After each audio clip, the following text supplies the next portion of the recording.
Hi there, this is a video to highlight, again, some of the language that is being used within, this whole question and in many other walks of life. And for me, language is one of these barriers that people need to come to an understanding on. Now, one of the main issues that I've seen with this whole thing, because, remember, this question is about the objective truth, it's about the objective reality that we're living in. And one of the words that I hear continually is debate. Now, we have to come to an agreement that there is an objective world, and we have to start from there. We have to agree that our senses can be trusted, and that these are the tools we use in order to explore, measure, test, experience the objective world that we all share. So, again, the word debate, for me, a debate tells me that people want to argue about subjective wishes, ideas, and for me, the truth, the objective truth, there only is one truth. You do not debate it. All claims about reality must be measurable, testable, observable, repeatable, and if it is reality, it should be scalable. Okay, so again, Gav has put this wee voiceover thing together, and I appreciate Gav's time. Also, everybody else who contributes to this. There's people here who are making an effort and working hard in order to put this stuff out there, to try and educate people properly, to give them the tools that are required in order to combat this lie. Now, for me, it was very clear at the beginning that it is about the objective truth. It's not about personalities. So the people who continue to focus on idiotic things like personality, attacking men, attacking straw men, and trying to turn the whole thing into some sort of debate like there's two opposing sides. The objective reality that only has one truth, it is what it is. It's not about a debate, we can only discuss it. So I'm going to let the video play, and if there's points here that I can highlight and maybe add to, then I'm going to do so. So this video is about some of the principles that apply on the platform for people beyond the imaginary curve. The objective truth is not up for debate. This is not a debate. This is about a discussion. Natural science has no duality. It is what it is. And there is no double truth. There's only a single truth, which is what we should all be searching for. So people should like to better understand, how we think on this platform and how we want to discuss with other people. Then they should look no further than the works of Dr. Thomas Reid. So we have here a few quotes from Thomas Reid that will hopefully explain better how the people on this platform would like to engage with others when we're talking about natural science. There's the point. This is about a discussion. Now these, certain people, certain characters, be it that, it's deliberate or it's just the level that people are at, people need to come to the understanding that we can only have a discussion about the objective truth, right? And what the actual proofs are, the measurable proofs. It's, again, if you're seeing people who are attacking and defending, then there's an issue there. People have lost what's important and what the actual truth of the situation is, and what language we should be using in order to find that out. So, quote, "For before men can reason together, they must agree in first principles, and it is impossible to reason with a man who has no principles in common with you. Our first principle is that qualities must necessarily be in something that is figured, coloured, hard or soft, that moves or resists. It is not to these qualities, but to that which is the subject of them, that we give the name body. If any man should think fit to deny that these things are qualities, or that they require any subject, I leave him to enjoy his opinion as a man who denies first principles and is not fit to be reasoned with." So hopefully it can be seen by this quote that any inquiry into natural science must by necessity have a body attached to it, some real natural substance with which to inquire about, and that is the subject of the inquiry. The qualities of the body or the subject can be things like figured, coloured, hard or soft, but qualities require a body. And if somebody thinks that it's possible to discuss qualities of things without a body attached to it, without a subject, then these are the people who there is no point in talking to them about it. They deny nature, they deny reality, and therefore there's no real point in having a reasonable discussion with them.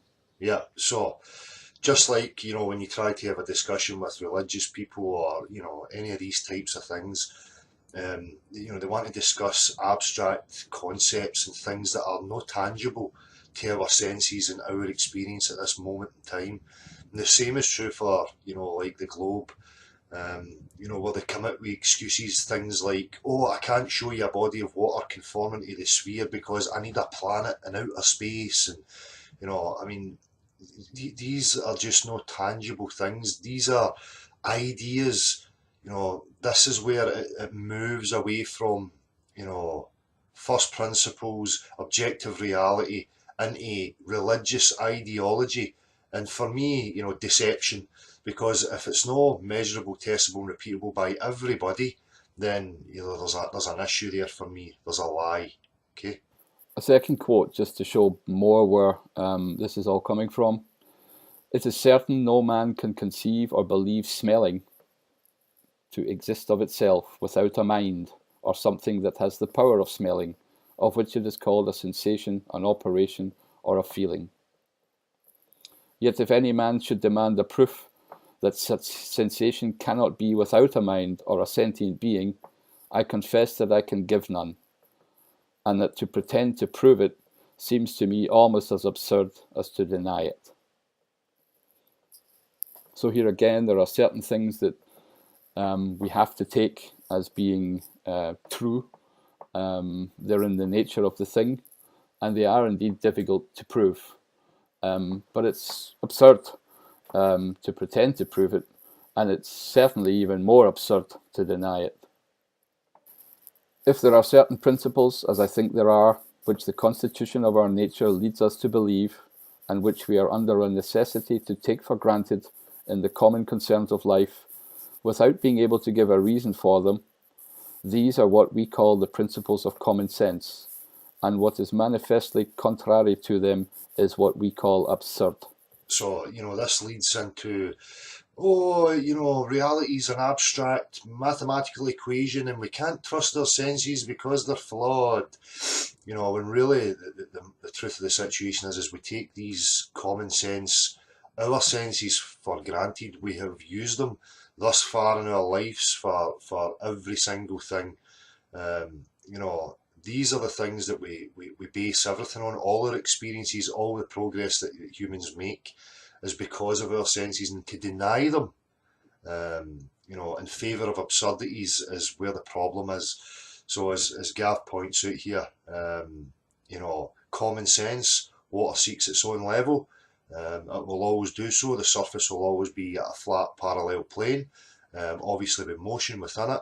Now, to deny that in favour of vast, huge, rotund, curvy oceans stuck to a globular rock is totally contrary to everyday common sense, everyday observation, everyday testing. So, we need to understand that we do trust our senses and we do depend on them. Without them, how would you even get yourself dressed in the morning? And again, to reiterate the point, you can see artists who can carve intricate models on the end of a pencil tip, using fine tools and fine eyesight. So, our senses are there for a reason. I trust my senses, they have got me thus far. Although, many of us have lived in ignorance and denied our senses because obviously the programming that's been going on. But now we need to understand that, it's what every single one of us, can test, observe in our everyday existence, things that are there, and to deny them, is a real problem. So all reasoning must be from first principles, and for first principles no other reason can be given but this, that by the constitution of our nature we are under a necessity of assenting to them. So I think here it's also clear that if you don't believe in nature, if you don't believe that there's a real external world out there, then you're going to have a problem conducting yourself in the common concerns of life in your daily life. It's not going to be possible if you think you're made of glass, or you deny that there's bricks and stones out there when you kick them. Then those go completely against common sense. It would be absurd to think that these things don't exist. Yeah. And that's one of the things the whole New Age movement done, adopted a materialistic philosophy, a stance that, oh, the world's not really as we perceive it to be. It's all about your belief and your perceptions and blah, blah, blah. And that is totally wrong. There is an objective reality there. And a very simple refutation of people who claim these things is you take, a newborn mind, whether it be an animal, a child, whatever, that has no programmed condition, that doesn't have any preconceived ideas of the world that it is in, and you throw it under a bus or drop a brick on it or any of these things, there's going to be a consequence to that, because the objective world has a definite format, it has definite physical laws that we can depend on, that we can, experience every single day. So, the objective world really is there. And these ideas that it's a mathematical abstraction and, oh, it's not really what it appears to be, are totally nonsense. As I say, a simple refutation is take a new mind, and does its perceptions, a lack of awareness, affect how they interacts with the objective world? No, it doesn't. Babies die in accidents, adults die in accidents, animals die in accidents when they have no preconceived notion or idea about any of these things. So, And even if we can't completely prove them, we can go from all the evidence of all mankind, and we know that we under a necessity to assent to them. I give implicit belief to the information of nature by my senses for a considerable part of my life before I had learned so much logic as to be able to start a doubt concerning them. And now when I reflect upon what is past, I do not find that I have been imposed upon by this belief. I find that without it, I must have perished by 1,000 accidents. I find that without it, I should have been no wiser now than when I was born. I should not even have been able to acquire that logic which suggests these sceptical doubts with regard to my senses. yeah. So as Gav points out there, without your senses, you would be accident prone. You probably wouldn't even make it past the first few years of your life. But the fact of the matter is you have these senses that are, you know, tuned in order to experience this reality. And as I say, you learn fire burns, ice is cold, water is wet, you drown in water. We have these understandings about the natural world that we live in. Okay, so the objective world is true, the subjective experience is true, and you depend upon your senses in order to navigate and find your way through this objective reality that we find ourselves in. Therefore, I consider this instinctive belief as one of the best gifts of nature. I thank the author of my being who bestowed it upon me before the eyes of my reason were opened, and still bestows it upon me to be my guide where reason leaves me in the dark. Again, we have all these contrahents or opponents thinking that they can deny nature, they can deny reality. These are the same people that go out and walk on the street and do the same things as we do to make sure that they can get by in their daily life. So, these skeptics are generally speaking hypocrites. And I think it's fairly obvious that, when we cannot reason in things, whatever, due to our own abilities or our expertise or our background, then our senses really are the things that guide us when our reason leaves us in the dark.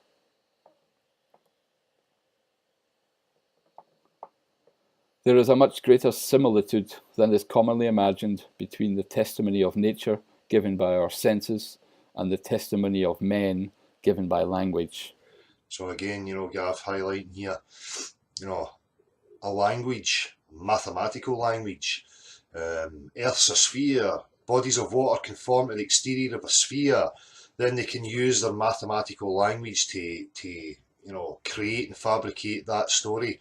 But if you're adopting that and you're taking belief in that, you're denying your own senses, because for a fact we know that water does not behave like that. So the reason that people are denying their own senses and their common sense is because of the imagery that institutions like NASA produce. If they can push a lie big enough, then they can make people doubt their own common sense just by the power of the image. As I say, it doesn't matter to me how many images the institutions pump out there. I will always depend on my senses and what objective reality shows me. Now, objective reality shows me that all water must be contained and is level, especially when it's in a collected body. So I know that that's true to reality. It's a fact of my reality and everybody else's reality. So no matter the amount of imagery that's put towards me, if it doesn't concur with what I'm experiencing in my objective world, then I'm not going to accept it. So they can pump out as much artistic images as they like. They're never going to get me to deny what's observable in our reality. The credit we give to both is at first the effect of instinct only. When we grow up and begin to reason about them, the credit given to human testimony is restrained and weakened by the experience we have of deceit. So that was part of my journey, was understanding that mathematics was a language, and that it was classed as a formal science because it does not depend upon empirical observations. So from there you can understand that it's a language created by men, that can be used just the same as English. I can use English to tell you a factual information, or I can use English to fabricate a story that's not based in reality. That's the mathematics has that ability to do that. As a language, that's why it's a formal science. The mathematics is useful if it matches with the observable world. Okay, and it's as simple as that. The objective world was there before the language was designed to describe it. Now, the mathematics is great, when it works and it actually does describe reality the way that it is. So, a mathematician can send another mathematician, the mathematics for an internal combustion engine. And because that's based on practical experience, practical examples, these measurements will be correct, unless, of course, the mathematician's made a mistake within his works. But that other person can then take that and create, from that the internal combustion engine, because again, it's based on objective truth, right? But there's a difference, especially when you're looking at the heliocentric model, when you take their mathematical equations and their language, and then you try and apply it to the natural world and look for practical examples, and that's where it's found wanting. But the credit given to the testimony of our senses is established and confirmed by the uniformity and constancy of the laws of nature. So again, we see here our general propensity for veracity and credulity. We want to speak the truth. We want other people to speak the truth and believe them. But that's something that during our life is definitely weakened. Everybody's had a bad experience. But when it comes to our testimony of our senses, these are never changing. They are uniform, they're constant, and they're part of nature. Yeah, that's a great point. They have to be the things that we use as a first principle, and founded upon when we have a discussion or we inquire into natural science.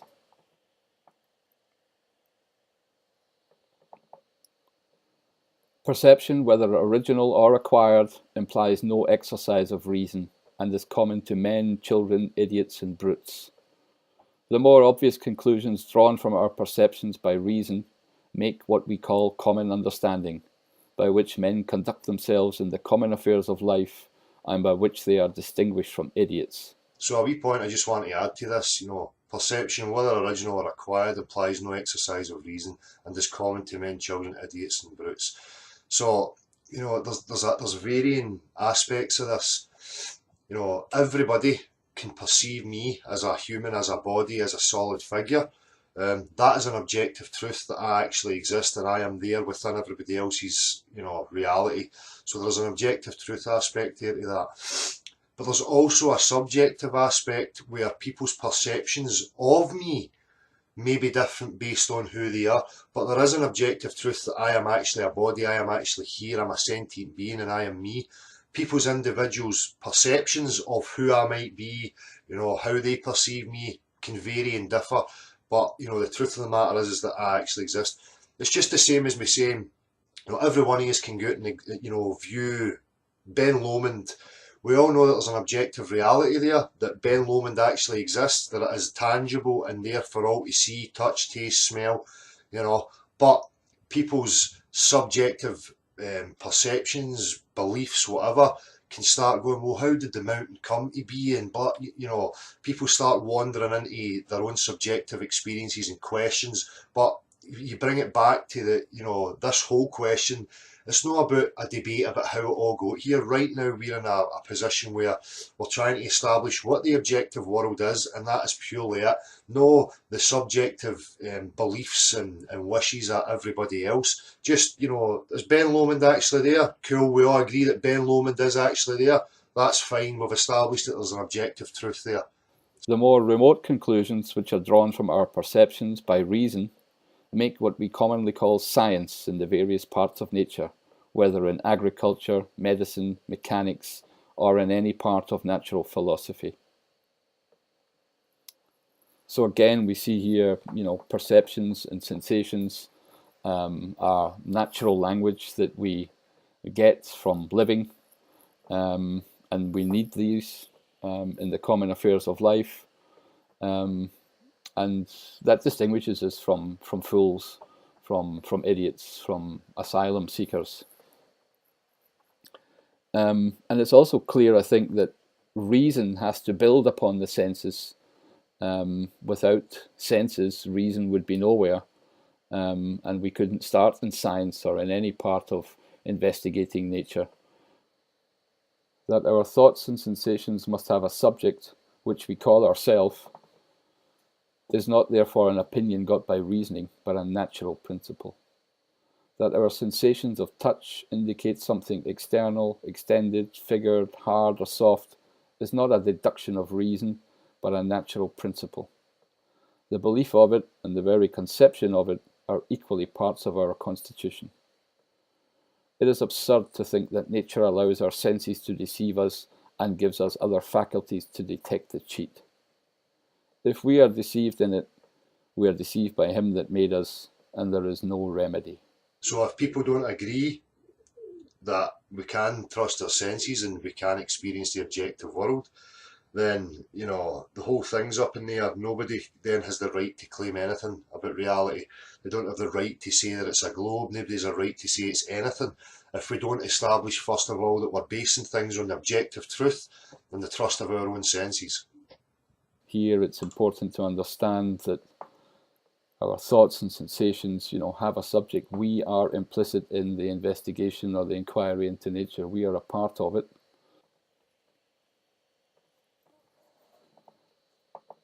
That we have clear and distinct conceptions of extension, figure, motion, and other attributes of body, which are neither sensations nor like any sensation, is a fact of which we may be as certain as that we have sensations. And that all mankind have a fixed belief of an external material world, a belief which is neither got by reasoning nor education, and a belief which we cannot shake off, even when we seem to have strong arguments against it, and no shadow of argument for it. It is likewise a fact, for which we have all the evidence that the nature of the thing admits. These facts are phenomena of human nature, from which we may justly argue against any hypothesis, however generally received. Hypotheses, I'll go back to it again. Oh, oceans are conforming to the exterior of a fucking sphere.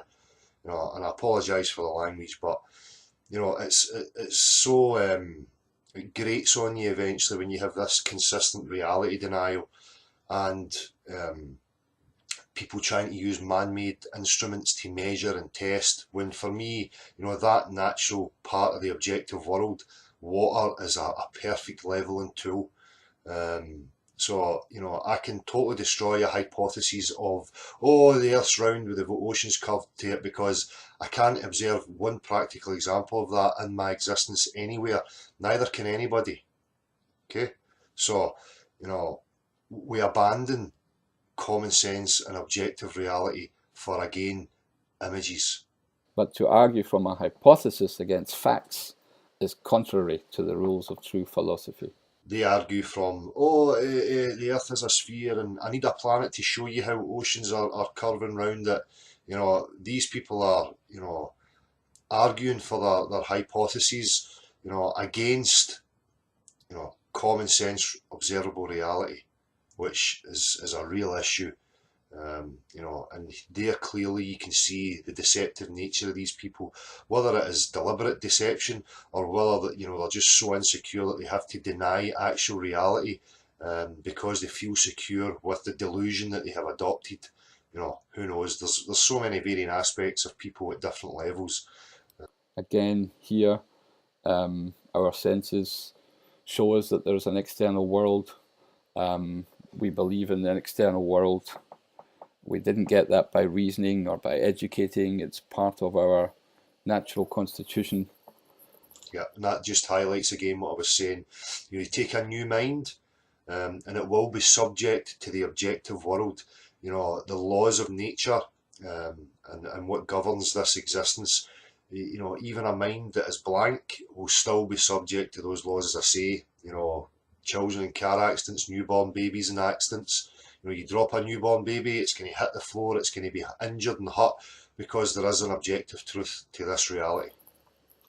And all these facts of all mankind that have this belief of an external material world means that, we are correct to argue against any hypothesis or theory which contradicts these things. Doesn't matter how many people believe it. And it's nonsense to argue from a hypothesis against those facts that there is an external material world. And it's what we see it is and not what we're told it is.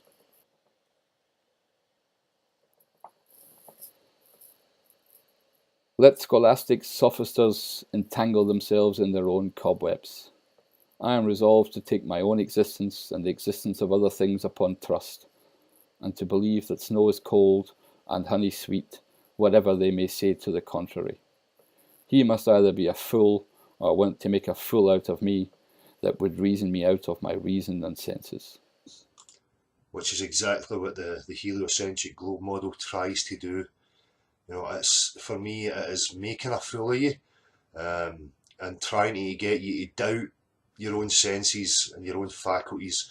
It's an absurdity, that is, for whatever reasons it has been imposed on humanity, whether that be, a deliberate thing or a sequence of events that just led them down that path where they had made a mistake, and rather than open up to the mistake, they perpetuated it for whatever reason, greed, money. We know the reasons why humans behave the way they do. Whether it's a set out plan that was meant to happen that way or no is up for, question amongst people.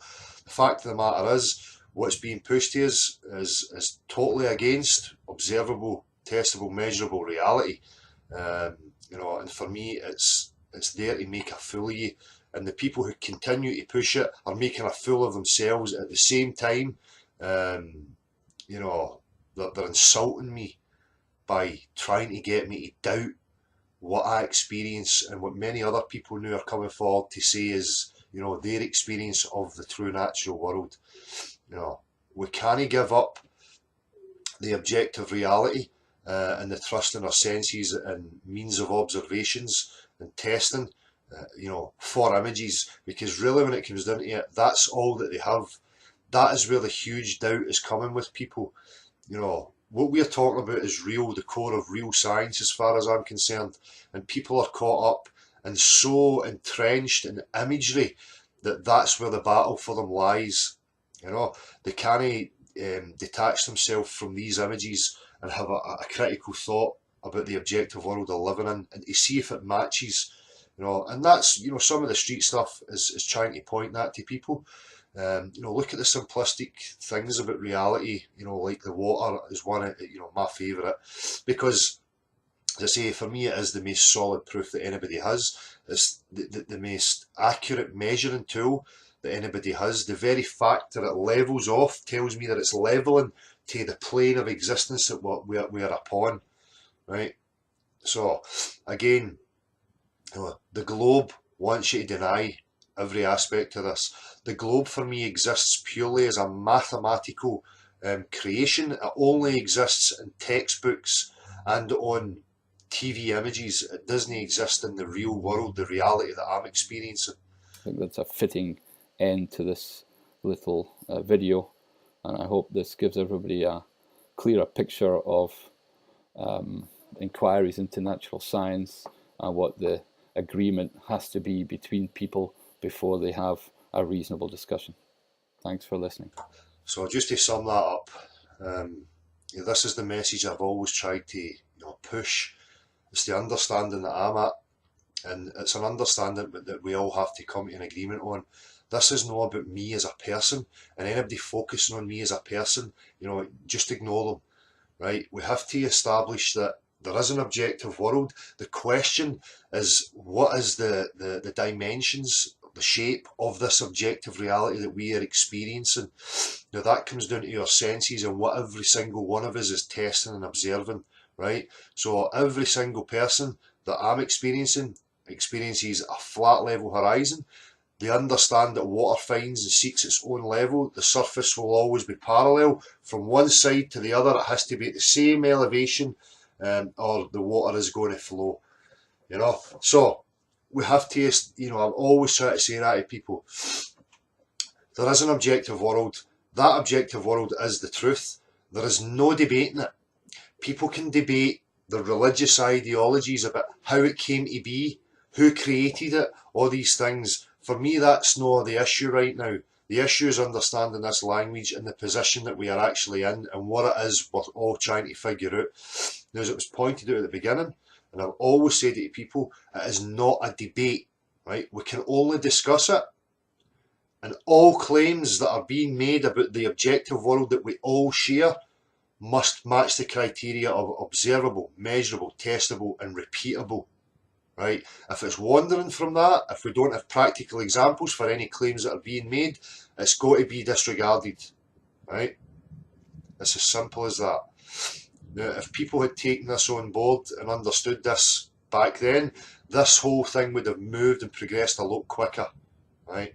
So, people again, will be live tonight, Saturday the 18th of February at 7:30 p.m. Anybody who wants to refute or deny what this information that we are putting out there, then please come forward and express why you think so. But at the end of the day, for me, this is the only way.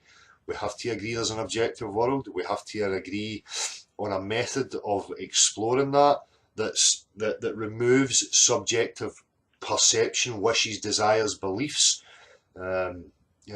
And keep it simple like that. That's just the way it has to be. So hopefully, this and the rest of the tools that we're going to put out there makes sense to people. We're trying to break it down as simply as we can in order to make it, understandable for the layman. And remember, I'm a layman as well, but my journey helped me to understand this language, logic, reasoning, natural science, understood through my own investigations, my own research. Science has subdivisions: natural, formal, social science.